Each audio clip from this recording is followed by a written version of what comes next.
উপস্থিত থকা পৰম শ্ৰদ্ধাৰ আঞ্চলিক শাখাৰ সন্মানীয় সভাপতি সম্পাদক আৰু আমাৰ এই 10খন আঞ্চলিকৰ প্ৰাথমিক শাখাৰ সভাপতি সম্পাদক বাপৰ সমুখে প্ৰাথমিক শাখাৰ পৰা অহা মোৰ পৰম শ্ৰদ্ধাৰ মাতৃ সমস্ত যুৱক যুৱতী তথা মাতৃ সমস্ত আমি সমস্ত শ্ৰীচৰণত ভক্তি ভৰা নিবেদন কৰিছোঁ।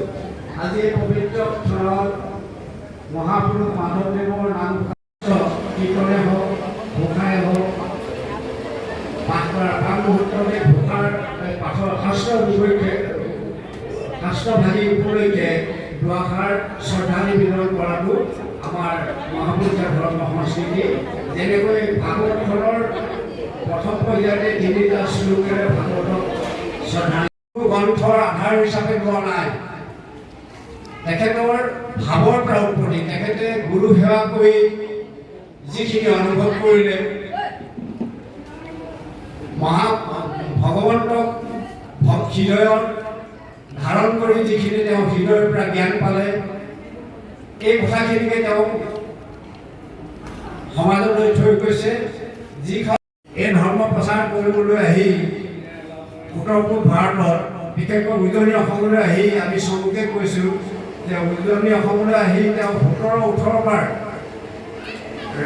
ৰজাৰ মুখত পৰি সাম্প্ৰদায়িক মুখত পৰি ইষ্ট কুটুম্বৰ তথা সমস্তজনৰ মুখত পৰি 17-18 বাৰ তেওঁ নিজৰ স্থান সলাই ভটিয়নি যাত্ৰা কৰিব লগা হৈছিল। তেওঁ জীৱনৰ শেষবাৰৰ কাৰণে যেতিয়া ভটিয়নি যাত্ৰা আৰম্ভ কৰিলে, মাধৱদেৱক লগ কৰিলে যে মহাপুৰুষ আমি আৰু ভটিয়নি হোটত ভৰ্তিয়ে যাবলৈ সিদ্ধান্ত লৈছোঁ, আমি আগবঢ়াই থৈ যোৱা এই ভক্তি ধৰ্ম তুমি পালন কৰিবা।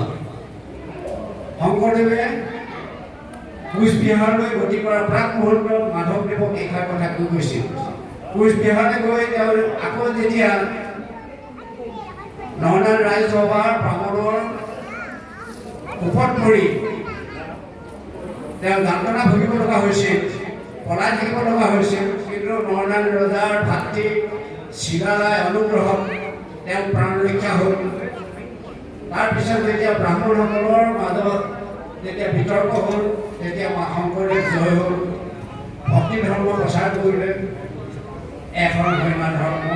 তেতিয়া ৰজাই এখন হৰিনাম ধৰ্মৰ প্ৰতি আপ্লুত হৈ শংকৰদেৱক অনুৰোধ জনালে যে মোক শৰণ দিব লাগে। শংকৰদেৱ বিমোহন পৰিল।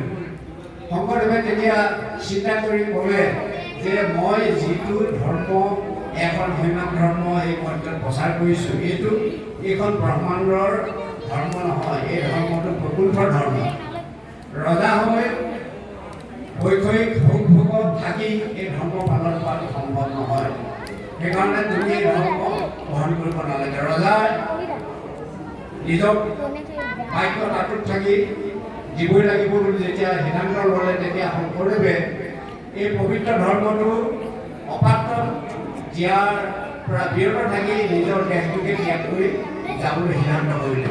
তেতিয়া মহাপুৰুষ মাধৱদেৱক মাতি দি ক'লে, মহাপুৰুষ যে আমি দশম কীৰ্তন ৰচিলোঁ, শুনিও মাধৱ মোৰ অষ্টাকিবাৰৰ স্থান, দশম কীৰ্তনৰ মোৰ মূৰ্তি সমান, হেন জানি ঘোষা নামে শাস্ত্ৰ লিখা ঘোষাৰ ৰত্নাৱলী মোৰ তুমিও থাকিবা। আমি চবকে কথাখিনি উল্লেখ কৰিছোঁ, এইষাৰ কথা ক'লে।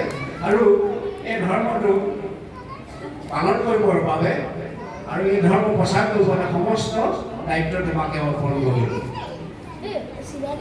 মহাপুৰুষ শ্ৰীমন্ত শংকৰদেৱে দেহ ত্যাগ কৰিলে। তাৰপিছত এই পুণ্য শ্লোক গুৰুৰ স্মৃতিত নিজ আত্মলঘিমা, মহাপুৰুষ মাধৱদেৱৰ আত্মলঘিমা আৰু কৃষ্ণ ভক্তি, এই 3টা ধাৰাই নাম থকা হ'ল। শংকৰদেৱ যোৱাৰ 14 বছৰমানৰ পাছত তেওঁ কলম হাতত ধৰিছিল। তাকো এজন আঁতৰে তেওঁক মনত পেলাই দিছিল যে মাধৱ গুৰুজনাৰ আজ্ঞা পালন কৰিব লাগে, তুমি হাতত কলম তুলি ধৰিব লাগে। আৰু সেই সময়ত মাধৱদেৱৰ হৃদয় ভাগি পৰিছিল, শংকৰদেৱ গুচি গ'ল। তাৰপিছতে শংকৰদেৱে তথা মাধৱদেৱে লগ লাগি এখন হৰিনাম ধৰ্ম প্ৰচাৰ কৰি যিটো কৰিছিল, এই ধৰ্ম শংকৰদেৱ গুচিদেৱৰ 4 ভাগ হ'ল আপোনালোকে সকলোৱে জানে। আৰু সেই সময়ত মাধৱদেৱে অন্তৰৰ দুখত গুৰুপত্নীৰ লগতে ওচৰতে তেওঁ পৰিয়াল প্ৰতিপাল কৰি আছিল, কিন্তু সামাজিক ভাৱনাৰ ফলত গুৰুপত্নীয়ে ক'লে যে মাধৱ তুমি আৰু আমাৰ পৰিয়ালৰ মাজত থাকিব নালাগে, তুমি অকণমান আঁতৰত থাকা। অত্যন্ত দুখিত হৈ মাধৱদেৱে নিজ বাসত থাকিব লগা হ'ল।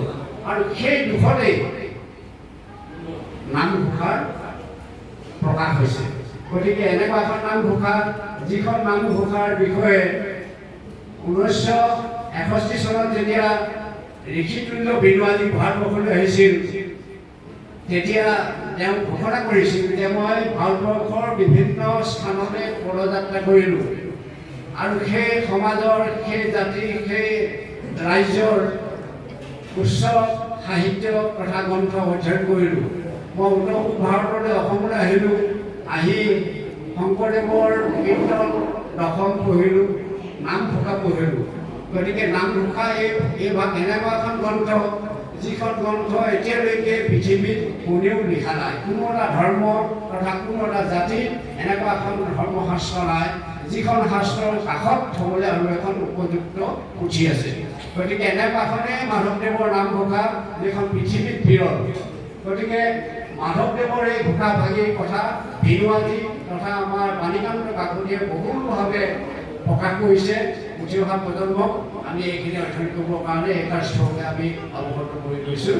গতিকে মাধৱদেৱৰ ভাৱনাখিনি কৈছে যে মোৰ গুৰু সেৱা কৰি মই যিখিনি পালোঁ, ভগৱন্ত হৃদয়ত থকা ভগৱন্তক ভক্তি কৰি মই যিখিনি পালোঁ সেইখিনিকে লিখিলোঁ। তেওঁ কি পালে? তেওঁ নামঘোষাত এনেকুৱা ধৰণৰ ঘোষাখিনি তেওঁ হৃদয়ৰ পৰা বিগলিত হৈছে যে আমাৰ যেতিয়া ৰামচন্দ্ৰ জন্ম হৈছিল এটা যুগত,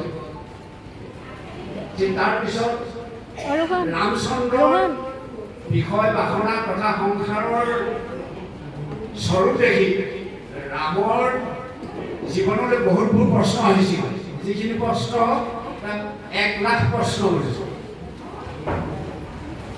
এই প্ৰশ্নখিনি তেওঁ কুলগুৰুৰ ওচৰত প্ৰকাশ কৰিছিল। এই 1 লাখ ৰামৰ প্ৰশ্নখিনিৰ উত্তৰ কুলগুৰুৱে দি থৈ গৈছিল। তাৰ পৰা এটা নামঘোষা সেই শ্লোকৰ পৰা আনি মাধৱদেৱে লিখিছেহি। কি লিখিছে? অন্তৰত এক ঈশ্বৰক দেখাইব নানা বাহিৰত, অন্তৰত বোধ বাহিৰত জৰ পৰাই, বুদ্ধিত সমস্ত তেজীয়োগ বাহিৰত এইভাৱে ৰাম ফুৰবেৰা। এই ভৱসংসাৰখন ভৌতিক জগতখনত যিখিনি বস্তু আমি দেখিছোঁ এইখিনি স্থায়ী নহয়, অচাচৰ, এই আছে এই নাই।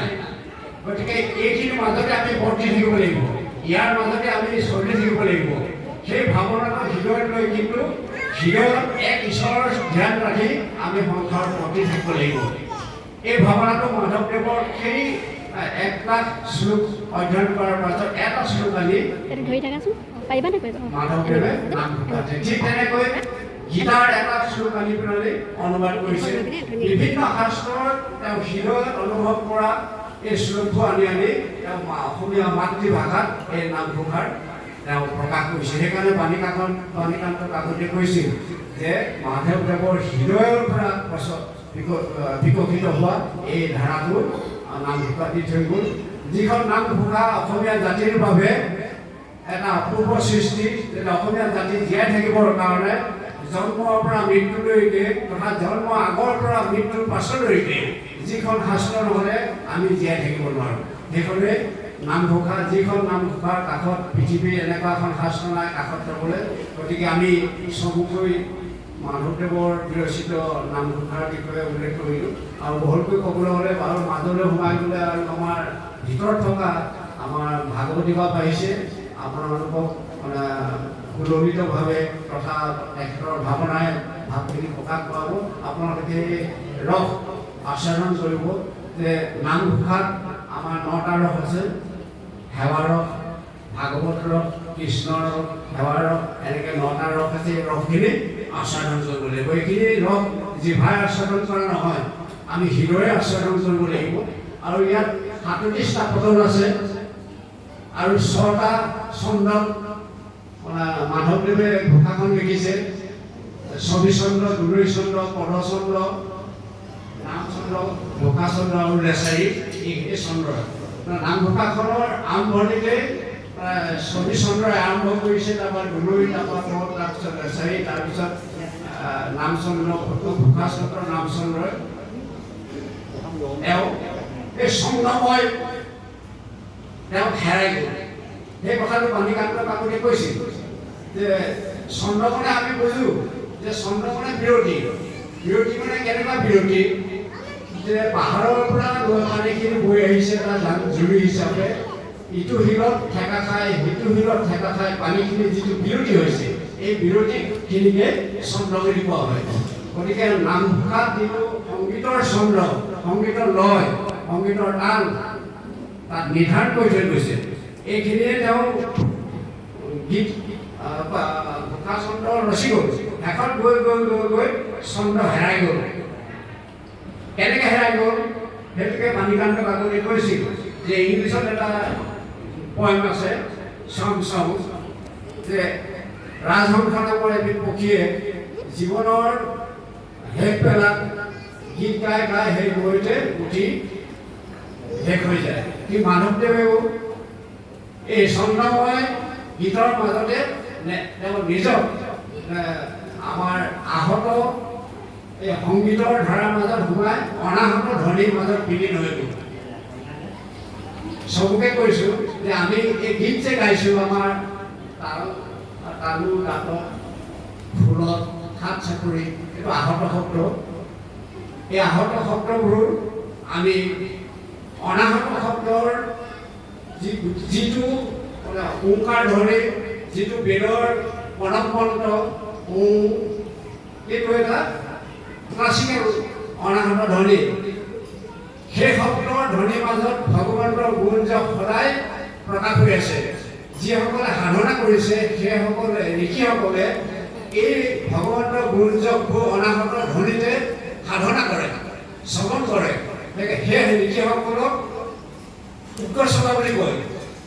উগ্ৰসভা সাধনাৰ ফলত যিসকলে অনাহত ধ্বনিৰ পৰা ভগৱন্তৰ গুণ জপ শ্ৰৱণ কৰে, ঠিক তেনেদৰে মাধৱদেৱে এই চন্দ্ৰৰ দৰে বিলীন হৈ অনাহত ধ্বনিত তেওঁ বিলীন হৈ গ'ল। এইখনে নামঘোষা। গতিকে আমি চমুকৈ আপোনাৰ আগত আগবঢ়াই দিলোঁ কথাষাৰ।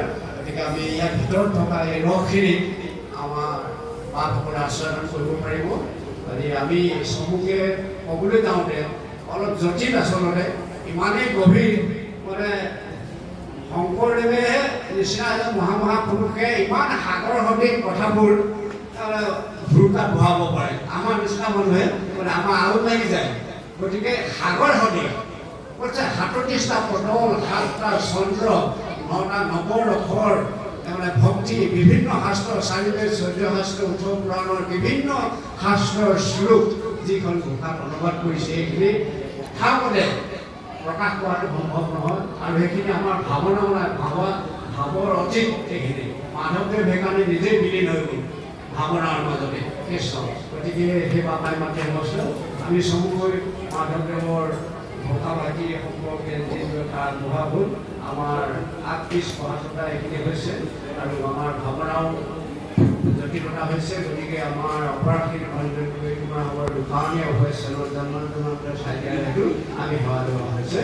কোটি কোটি ঘোৰ অপৰাধনীতে কৰো মই দুৰাশয়,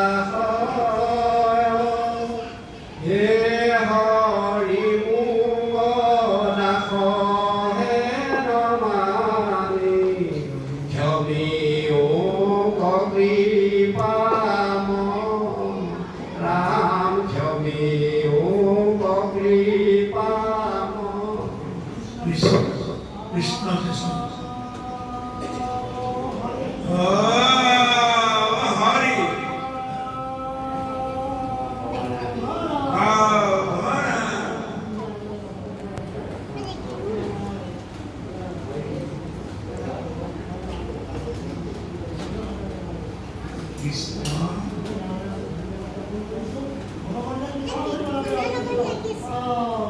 Hare